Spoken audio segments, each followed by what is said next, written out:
The morning sun barely touched the horizon when the sky exploded into brilliant white light. Commander Park Jin-ho stood at the massive windows of the defense headquarters, watching as enormous alien ships appeared above Earth like dark clouds blocking out the dawn. 10,000 vessels hung in the air, each one larger than the biggest human building. "Sir, they're sending us a message," said Lieutenant Kim Mira. Her hands shook as she worked at her control panel, but her voice stayed calm and professional. Room filled with a strange blue light as a holographic image appeared in the center. An alien face looked down at them with 4 cold eyes. Its skin was gray and stretched tight over sharp bones. When it spoke, the words came out in perfect Korean, though the voice sounded like metal scraping against stone. "Humans of Earth, you are a weak species. You have 72 hours to give up completely. Do this, or we will kill every living thing on your planet." Park Jin-ho felt his stomach drop, but he kept his face steady. Around him, his young officers like Lee Do-yeon and Choi Yuna stared at the alien with wide eyes. Outside the windows, bright beams of energy cut through the city like giant swords, slicing buildings in half and leaving burning ruins behind. "How many people are hurt?" Jin-ho asked quietly. Kim Mira checked her screens, her face growing pale. 17 million dead in the first attack, sir. But our emergency systems are still working. People are following the evacuation plans." The alien commander had turned off the message, leaving them in silence. Jin-ho knew that Kethfer had been watching humanity for many years, learning about them, studying their weaknesses. The aliens expected humans to panic and run away screaming. They thought people would fight each other for food and safety. They believed humans would surrender quickly when faced with overwhelming power. But something strange was happening in the burning streets of Seoul. Instead of running away, people were working together. The emergency radio crackled with voices calling for help and offering assistance. Mayor Song Hyok's voice came through the speakers, strong and clear despite the chaos around him. "Citizens of Seoul, citizens of Earth, we will not bow down to these invaders. We stand together, we endure, we fight." As the 72-hour countdown began, the real surprise started to unfold. In the ruins of the business district, factory worker Nam Gin-woo gathered his co-workers around him. Instead of going home to hide, they decided to use their skills to help. They knew how to handle explosives and heavy machinery from their jobs. Now they would use those skills to fight back. "We can make bombs from the chemicals in the factory," Jin-woo told his team. "We can bring down their small ships when they land." Across the city, Teacher Park So-min refused to abandon her school. Instead, she turned the building into a hospital for wounded people. She organized her students to help carry supplies and comfort the injured. The school cafeteria became a soup kitchen feeding hundreds of hungry refugees. Student Kang Jae-on sat in the wreckage of the university's engineering building, surrounded by broken computers and twisted metal. But instead of giving up, he started, pulling useful parts from the debris. His knowledge of electronics and communications could help the resistance stay in contact. He began building radio transmitters from salvaged pieces, up in their ships. The Kethfer commanders watched these activities with growing confusion. Their computers had predicted that humans would collapse into chaos within hours. Their data showed that most species became selfish and violent when threatened. Instead, they saw humans helping each other, sharing resources, organizing for defense. The Alien War Council met in the flagship, studying the reports from their observation teams. Commander Vexstar, the one who had delivered the ultimatum, clicked his claws against the metal table. "The humans are not behaving according to our models," he said to his officers. "They should be fighting each other by now. They should be begging us to spare them." Second in command, a younger alien, named Kresh Valoom, pointed at the surveillance screens. "Look at this, Commander. They're building defensive positions in the ruins. They are treating their wounded instead of abandoning them. They are sharing their food supplies." Vexstar's 4 eyes narrowed as he watched humans work together in the destroyed city. "Perhaps they do not understand the situation. When the deadline passes, we will show them what happens to species that defy the Kethber dominion." But down on Earth, in the underground tunnels and hidden shelters, something was growing that the aliens had never encountered before. Human determination, forged in the fires of crisis, was becoming something harder than steel. The HFY had made their first mistake. They had given humanity time to prepare, time to organize, and time to realize that some things were worth fighting for, no matter the cost. The countdown continued. But Earth was not counting down to surrender. It was counting down to war. The 72 hours were over. In the broken remains of the United Nations building, Secretary General Lim Da-yoon stood before a damaged camera. Her clothes were torn and covered in dust, but her voice was clear and strong when she spoke into the microphone. To the HFY fleet above our world, Earth's answer is simple. No, we will not surrender. We will not bow down. We will fight. The message went out across the galaxy. The alien commanders felt something they had never experienced before. Confusion. In their long history of conquest, no species had ever refused their ultimatum. Every world had eventually surrendered. When faced with the power of the HFY Dominion, Commander Vextar ordered the siege to begin. His ship surrounded Earth like a net, cutting off all escape routes. The aliens expected human resistance to collapse within a few weeks. They had studied hundreds of species, and all of them followed the same pattern.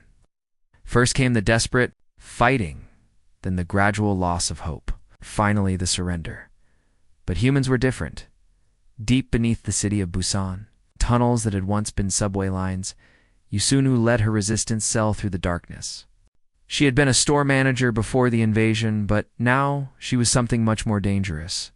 Her team included Han Min-jae, a former soldier who knew how to fight, and Ocean, computer programmer who could hack into alien systems.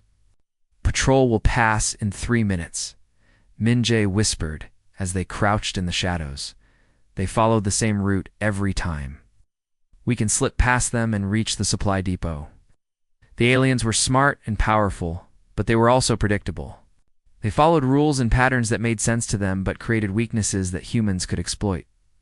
Yusunwa's team had learned to move through their own destroyed city like invisible spirits, striking when the aliens least expected it.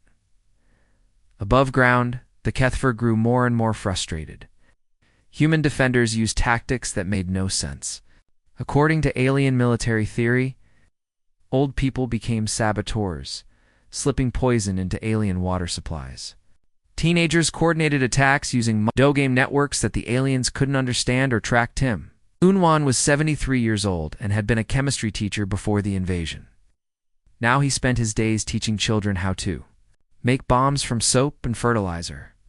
His wrinkled hands were steady as he showed young students how to mix chemicals that could blow up alien vehicles. Remember, he told them patiently, the blue powder goes in first, then the white powder. Never the other way around, or it will explode in your hands. Across the city, 16-year-old Lee Haijan sat in a hidden basement, surrounded by computers and gaming equipment. She had been a professional video game player before the aliens came, but now she used her skills to coordinate guerrilla attacks. Her encrypted gaming network connected resistance fighters across the globe, allowing them to share information and plan attacks without the aliens detecting them. Team Alpha, move to position 3, she typed rapidly. Team Beta, hold your ground. Enemy patrol approaching from the north. The siege continued for months. But instead of weakening, the human resistance grew stronger. In the underground factories of Daegu, engineer Yang Minho worked day and night to understand alien technology. He studied broken pieces of HFY weapons that his people had salvaged from battlefields. Look at this, he said to his assistant, Jung Soo-yoon, pointing at a strange metal component. Their energy weapons use a simple, focusing crystal. If we can make our own crystals, we can build weapons that are even more powerful. Jung Soo-yoon nodded, her eyes bright with excitement. She had been a factory worker before the invasion, but now she was becoming an expert in alien technology. What if we changed the crystal's shape, made it focus the energy differently? Together, they began to modify the alien designs, making improvements that the original creators had never thought of. The HFY had built their weapons to be reliable and efficient. But humans were building weapons designed for one purpose: to kill aliens as effectively as possible in the hidden laboratories of Gwangju. Dr. Shin Mayun made the breakthrough. That would change everything. She had been studying captured alien energy weapons for months, trying to understand how they worked. Finally, she realized that the weapons could be adapted for human use, but with deadly improvements. The aliens designed these weapons to stun and capture, she explained to her research team. But if we modify the energy output and change the frequency, we can make them lethal. We can turn their own technology against them, high above Earth. The HFY War Council met in emergency session.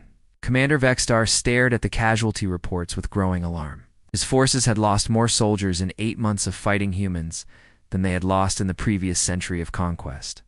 "This is impossible," he said, his 4 eyes wide with disbelief. "No species has ever resisted us for more than 30 days. What makes these humans so different?" His officers had no answer. They had studied human biology and psychology, and everything suggested that humans should be easy to defeat. But the reality was very different. The longer the siege continued, the more dangerous the humans became. Earth was teaching the galaxy a lesson that the HFY were too proud to learn. Some species become stronger when you try to break them. 2 years had passed since the first alien ships appeared in Earth's sky. The HFY commanders thought they would have conquered the planet by now. But instead, they found themselves fighting an enemy that grew stronger with each passing day. In the deep tunnels beneath Seoul, what had once been a subway system had become a bustling underground city where millions of humans lived and worked. Commander Park Jin-ho walked through the main tunnel, watching people hurry past him carrying supplies and equipment. Children played in the corridors while their parents worked in hidden factories. The air smelled of cooking food and machine oil, but there was something else too. Hope. "Sir, you asked for the daily report," said Colonel Beijuan as she approached, with a tablet in her hands. She had been his assistant since the beginning, and now she was one of his most trusted officers. "What's the news?" Jinho asked, stopping beside a large map that showed the tunnel network beneath the city. "Production is up 300% from last month," Beijuan reported, with a small smile. "The Inshan hydroponics facility is now feeding 2 million people. The Busan Weapons Factory just finished another batch of improved plasma rifles. And the medical centers have developed new treatments for alien weapon injuries." Ginho nodded, feeling a mixture of pride and sadness. His people had learned to live in darkness, but they had not given up. They had adapted to their new world with remarkable skill and determination. In the underground schools, children sat at desks made from salvaged metal and concrete blocks. 10-year-old Park Min-seo raised her hand as her teacher wrote numbers on a makeshift blackboard. "If an alien ship is flying at 200 meters per second, and our missile travels at 500 meters per second, how long will it take to hit the target?" The teacher asked to Park Min-seo, quickly calculated the answer in her head. "0.4 seconds, teacher. Very good. Now what if the alien ship changes direction?" These children had never known peace. They'd learned mathematics through weapons calculations, and studied geography by memorizing the locations of alien bases. Student Kim Yohan, who was only 12 years old, could identify different types of HFY soldiers by their biological weaknesses. He knew which aliens were vulnerable to certain chemicals, and which ones could be defeated by specific fighting. Techniques this generation was becoming something their parents had never imagined. They were harder, smarter, and more focused than any humans before them. War had shaped them from birth, and they were becoming the perfect weapons against the aliens. In the research laboratories hidden beneath Gwangju, Dr. Shin Maiyan led a team of scientists who worked around the clock to understand alien technology. Her research group had grown from a few dozen people to over 1,000. Her best student, researcher Cho Taeyeon, had made an incredible breakthrough. "Doctor, look at this," Taeyeon said excitedly, holding up a small piece of shiny metal. "It created a new alloy that can completely stop HFY energy weapons. Their beams just bounce off it like light off a mirror." Dr. Shin Maiyan examined the metal carefully. "How did you do it?" "I mixed human steel with alien crystal fragments," Taeyeon explained. "The combination creates a barrier that their weapons cannot penetrate." Across the laboratory, physicist Lee Nari was studying alien shield technology. She had captured a HFY personal shield device and spent months taking it apart to understand how it worked. "The aliens use a rotating energy field," she explained. to her team, but if we can disrupt the rotation with a specific frequency pulse, the shield collapses completely. Up in space, the Kethver leadership faced a crisis they had never experienced before. Commander Vexstar stood before the Grand Fleet Council, trying to explain why his forces had not conquered Earth after 2 years of fighting. "We need more ships," he said desperately. "More weapons, more soldiers. The humans are not fighting like any species we have encountered before." The Fleet Council was angry. They had sent additional ships from other conquered worlds, pulling resources away from their other territories. For the first time in their history, the Kethver were losing control of some of their older conquests, because all their attention was focused on one stubborn planet. Deep beneath Mount Jiri, Intelligence Officer Lim Cha-chung sat in front of dozens of computer screens, listening to intercepted alien communications. She had learned to understand the Kethver language, and what she heard made her smile. "They're scared," she reported to the War Council. "I can hear it in their voices. They've never faced anything like us before, and they don't know what to do." The aliens were beginning to realize that they had made a terrible mistake. They had expected to fight a primitive species that would surrender quickly. Instead, they had awakened something far more dangerous. Nam Jinwoo, who had once been a simple factory supervisor, now led a resistance cell of former workers who had become deadly urban fighters. His team could attack a Kethver patrol squad, destroy it completely, and disappear into the ruins before reinforcements arrived. "The key is speed and surprise," he told his fighters. "Hit them hard, hit them fast, and then vanish like smoke." Aliens' initial advantages were disappearing. Every captured weapon taught humans something new. Every defeated enemy revealed another weakness. The Kethver were slowly losing the war, one small defeat at a time. 5 years had passed since the alien ships first darkened Earth's skies. The long war had changed both species, but in very different ways. The Kethver soldiers moved slowly through their ships, their 4 eyes dull with exhaustion, their rigid. Military society had never been designed for endless fighting.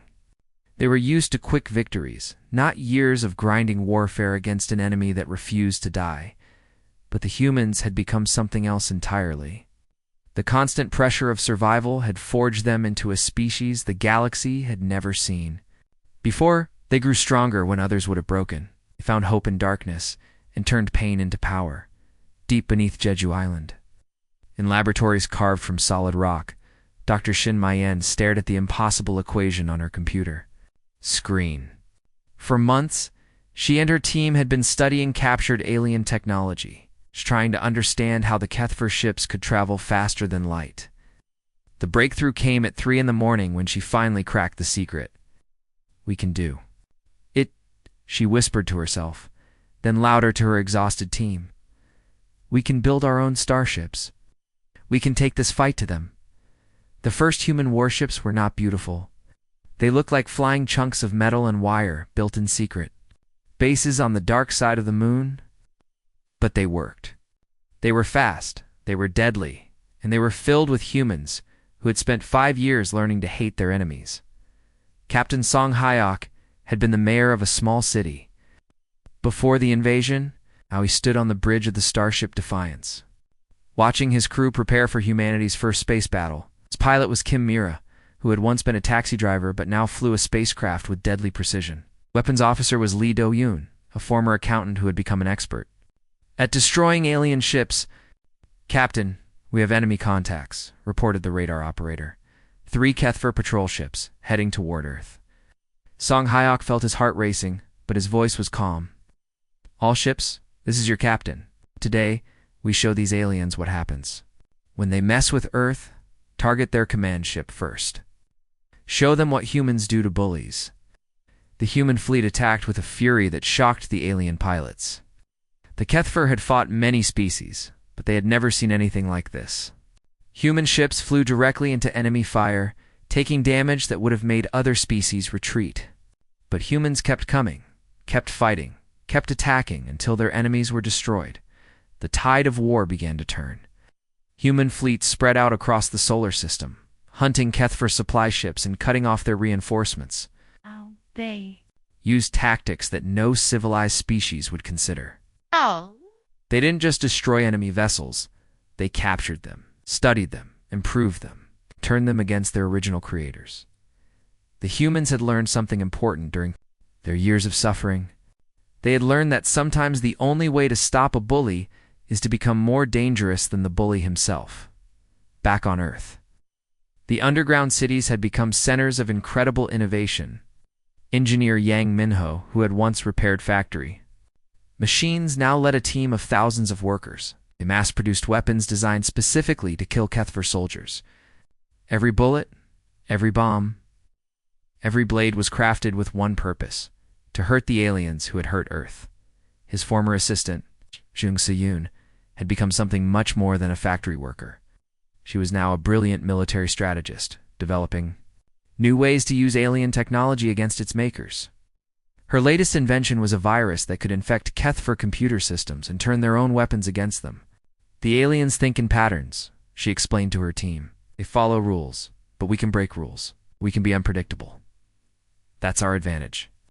In the resistance cells scattered across the planet, fighters like Yu San-woo had become legends. Her tactics were studied by human soldiers across the solar system. She had turned urban warfare into an art form, teaching others how to strike hard and disappear like ghosts. Her old teammate, Osuyan, had evolved from a computer programmer into Earth's most effective cyber warfare specialist.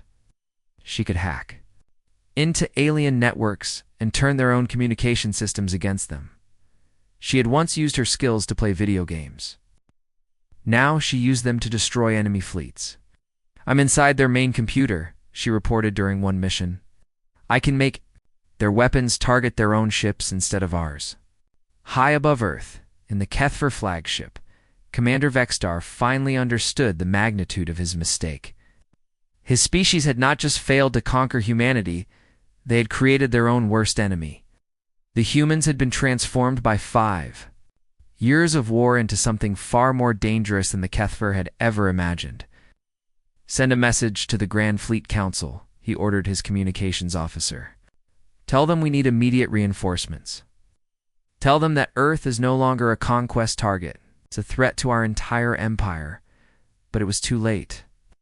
The humans had learned to fight in space, and they were bringing their hard-earned lessons to every corner of the galaxy. Species that had once begged for mercy was now hunting its tormentors across the stars. The war was far from over, but the hunters had become the hunted. 7 years had passed since the morning when alien ships first appeared in Earth's sky. The galaxy was a very different place now. Human warships patrolled star systems that had been under Kethver control for centuries. On planet after planet, enslaved species looked up at the sky and saw ships bearing the blue and white. It was a flag of Earth ships that had come not to conquer, but to set them free. Admiral Park Jin-ho stood on the bridge of the starship Indomitable, looking out at the stars. Through the massive viewing window, he'd been a simple defense commander when the war began. Now he commanded the largest fleet in human history, with over 10,000 ships under his command. The weight of responsibility sat heavily on his shoulders, but he carried it proudly. "Admiral, incoming transmission," reported his communications. "Officer, it's from the Kethver flagship." Jin-ho nodded slowly. He had been expecting this call for weeks. The alien empire was crumbling, their forces scattered across the galaxy, their homeworld surrounded by human ships. The time for surrender had finally come. The holographic display activated, and a familiar face appeared. It was Commander Vexstar, the same alien who had demanded Earth's surrender 7 years ago. But now he looked very different. His 4 eyes were dim with exhaustion, his gray skin was pale, and his voice shook when he spoke. "Admiral Park Jin-ho of Earth," the alien commander said, his words heavy with defeat. "The Kethver Dominion formally requests peace negotiations." Dano studied the alien's face for a long moment. He remembered the fear he had felt when he first saw this creature demanding humanity's surrender. Now he felt something else, not hatred, but a cold satisfaction that justice was finally being served. "Terms?" Jin-ho asked simply. Dr. Shin Mai-en stepped forward to stand beside the admiral. She had been the scientist who cracked the secret of faster-than-light travel, giving humanity the stars. Now she was Earth's chief scientist and one of the most respected people in the galaxy. Complete dismantlement of your war machine, she said clearly. Every weapon, every warship, every military base, full reparations to every world. You enslave money, resources, technology to help them rebuild. And war crimes tribunals for your leadership to be judged by the species you oppressed. The commander, Vextar's shoulders sagged. Those terms are very harsh. They're fair, Jinho replied. You had your chance to show mercy 7 years ago. You chose extinction instead. Now you live with the consequences. The alien commander was quiet for a long time. Finally, he spoke again. We, accept your terms. The Kethfer Dominion surrenders. Unconditionally. Ow. The transmission ended, and the bridge of the Indomitable fell silent. After 7 years of fighting, the war was finally over. Earth had won, but the cost had been enormous. Billions of humans had died, entire cities had been destroyed, and a whole generation had grown up knowing nothing but war. Back on Earth, in the ruins of Sol, children played among the monuments built to honor the fallen. The city had been rebuilt, but the scars of war remained. Memorial walls listed the names of the dead, and flowers grew in the spaces where buildings had once stood. General Nam Jinwoo walked slowly through the memorial garden, his uniform decorated with medals. Earned through years of fighting, he had been a simple factory worker when the war began, but he had become one of Earth's greatest military heroes. Now he was an old man, watching his daughter prepare for a new chapter in human history. Dad, are you proud of what we've become? Asked Kim Yohan as she adjusted her engineer's uniform. She had been just a student when the aliens first attacked, but now she was helping to design the next generation of human starships. Nam Jinwoo looked at his daughter with love and sadness in his eyes. I'm proud that we survived. I'm proud that we won. But I'm also sad that we had to become so hard to do it. Kim Yohan nodded, understanding. The war had changed humanity forever. They were no longer the peaceful species they had been before the invasion. They had become something stronger, something more determined, something that the galaxy both respected and feared. The new ships are ready for launch, she reported. But these aren't warships. They're exploration vessels, hospital ships, and cargo haulers. We're going to help rebuild the worlds that were destroyed. Her father smiled. Good. It's time to show the galaxy that Earth can create as well as destroy. Across the galaxy on hundreds of worlds, former slaves looked up at the stars with hope for the first time in generations. The Kethfer Empire was gone, its leaders awaiting trial, its weapons being dismantled by human engineers. The long night of oppression was finally over. The last transmission from Earth went out to every corner of the galaxy. It's carried by quantum communicators to billions of listening ears. It was a simple message, but it carried the weight of 7 years of suffering and triumph. To all the species of the galaxy, this is Earth. We fought not for conquest, but for freedom. We won not through hatred, but through determination. They tried to break us, but Earth only hardened. The war is over. Let the healing begin. The age of the Kethfer had ended. The age of humanity had begun.